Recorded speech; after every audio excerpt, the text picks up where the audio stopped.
Cismi sinir düyünlərini əmələ gətirən neyron.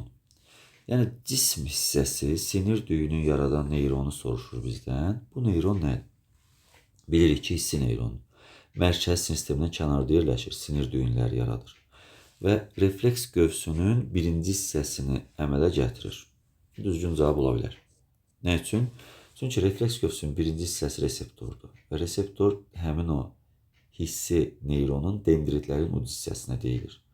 İkinci hissəsində də təbiidir hissi neyron iştirak edir. Hətta üçüncü hissəsinə gedir, mərkəzi hissəyə aksonların az bir hissəsi iştirak edə bilər. Ona görə də refleks qövsünün birinci hissəsini əmələ gətirir.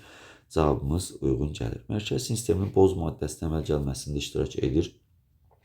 Xeyr, boz maddə mərkəzdə yerləşirdi. Refleks qövsünün 3 hissəsində yerləşir. Bu cavabımızda 3 hissəsində yerləşir deyəndə, yəni əsas hissəsi 1-də, 2-də olur. Üçüncü hissəsinə də çatır hissəsi olacaqdır. Refleks qövsünün bütünlüklə olmaz amma bu. Refleks qövsünün 3-cü hissəsinin əmələ gəlməsində iştirak edir. 3-cü hissənin əmələ gəlməsində yenə deyirik, xüsusilə 3-cü mərkəzi hissədir. Mərkəzi hissədə ara neyron iştirak edir mürəkkəb refleksdə. Olmasa belə onun aksonların uc hissəsi iştirak edir.